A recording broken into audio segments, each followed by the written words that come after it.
राम नाমৰ মহিমা স্বয়ং ভগৱান বিষ্ণুৰ মুখে শুনক। ৰাম নাম পুণ্য ফল স্বৰূপ। বন্ধু বান্ধৱীসকল, ভগৱান বিষ্ণুৱে তেওঁৰ বাহন গৰুণ্ড পক্ষীৰ আগত ৰাম নামৰ মহিমা সম্পৰ্কে কৈছিল।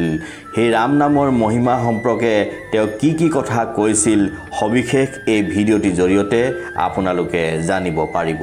ধন্যবাদ।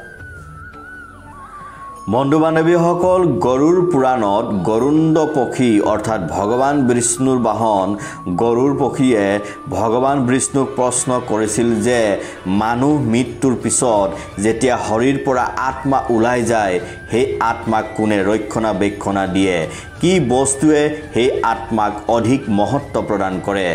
তেতিয়া ভগৱান বিষ্ণুৱে গৰুণ্ড পক্ষীক কৈছিল যে হে গৰুণ্ড পক্ষী, যেতিয়া মনুষ্যই এই সংসাৰ ত্যাগ কৰে তেতিয়া তেওঁৰ আত্মাক কেৱল মোৰ মংগলময় আৰু পবিত্ৰময় নামেৰেহে উদ্ধাৰ কৰিব পাৰে।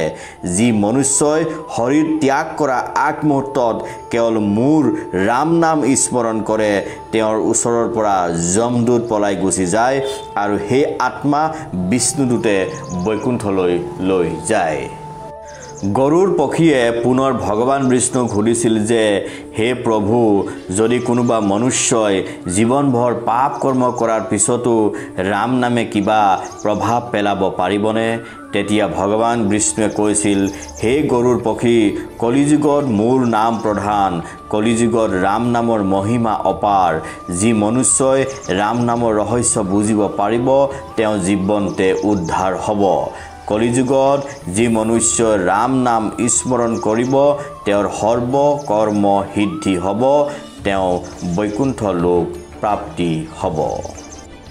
ভগৱান বিষ্ণুৱে গৰুৰ পক্ষীক পুনৰ কৈছিল যে হে গৰুৰ, মনুষ্যই মৃত্যুৰ পিছত তেওঁৰ আত্মাই বিভিন্ন ধৰণৰ ভয়ংকৰ নৰকৰ মাজেৰে যাব লগা হয়, যেনে ৰৌ নৰক, মহাৰৌ নৰক, কুম্ভিকতাম নৰক, কিমিভোজন নৰক ইত্যাদিৰ যন্ত্ৰণা ভোগ কৰিব লগা হয়।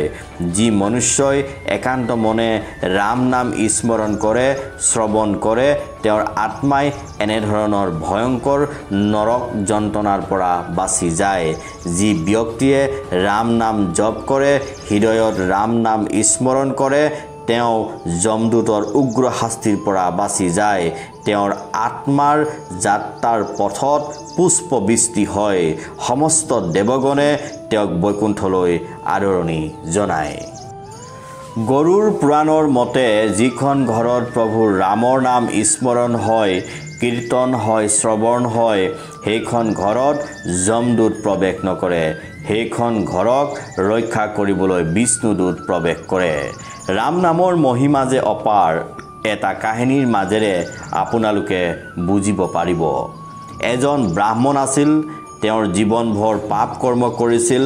বেশ্যাগমন, গোহত্যা, স্ত্ৰীবধ, পৰদ্ৰব্য হৰণ ইত্যাদিকে ধৰি বহুতো পাপ কৰ্ম কৰি জীৱন অতিবাহিত কৰিছিল। কিন্তু তেওঁৰ পত্নী ধাৰ্মিক আছিল। তেওঁ নিতৌ প্ৰভু ৰামৰ নাম স্মৰণ, ভজন, কীৰ্তন কৰিছিল, শ্ৰৱণ কৰিছিল। কিন্তু ব্ৰাহ্মণৰ এইবোৰ কৰ্মত মন লিপ্ত নাছিল। তেওঁৰ মন কেৱল পাপ কৰ্মত লিপ্ত আছিল। হঠাৎ এদিন গধূলি তেওঁৰ পত্নী ৰাম নাম লৈ থকা সময়তে ব্ৰাহ্মণক নিবলৈ যমদূত উপস্থিত হৈছিল। কিন্তু পত্নীৰ ৰাম নামৰ ধ্বনি শুনি যমদূত পলাই যাবলৈ বাধ্য হৈছিল। পত্নীৰ মুখত থকা ৰাম নামৰ ধ্বনিৰ ফলত পাপী স্বামী উদ্ধাৰ হৈছিল। এয়া আছিল ৰাম নামৰ অদ্ভুত মহিমা।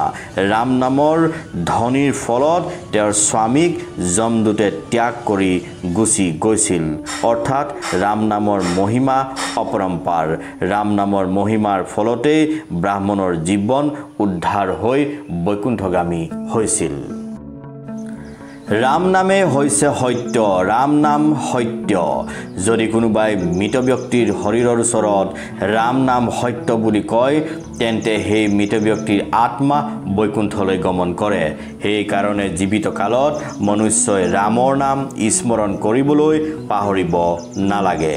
কলিযুগত তপ ধ্যান যজ্ঞ আদি কঠিন কেৱল ৰাম নাম স্মৰণেই হৈছে সহজ সাধনা যাৰ মুখত ৰাম নাম নিৰন্তৰ থাকে সেইজন বৈকুণ্ঠগামী হয় তাত কোনো সন্দেহ নাই কলিযুগৰ ৰাম নাম প্ৰধান মহাদেৱ হনুমান আদিয়ে ৰাম নামৰ মহত্ব বুজি পাইছিল সেই কাৰণে তেওঁলোকে নিৰন্তৰ ৰাম নাম স্মৰণ কৰিছিল সৃষ্টিকৰ্তা ব্ৰহ্মাদেৱে কৈছিল যে ব্ৰহ্মাণ্ডৰ সকলো ক্ষণস্থায়ী ইয়াত কোনো স্থায়ী নহয় ইয়াত কেৱল ৰামৰ নামৰ মহত্বহে স্থায়িত্ব আছে ভগৱান বিষ্ণুৱে কৈছিল যে ৰাম নাম মোৰেই স্বৰূপ ৰাম নাম স্মৰণ কৰা মানে মোকেই স্মৰণ কৰা বুজায় প্ৰভু হনুমান ৰাম নামৰ মহিমা আৰু শক্তিৰ প্ৰতীক আছিল ৰাম নাম মালা স্বৰূপ এই মালা যিজনে পিন্ধিব তেওঁৰ জীৱন উদ্ধাৰ হৈ বৈকুণ্ঠগামী হ'ব কাৰণ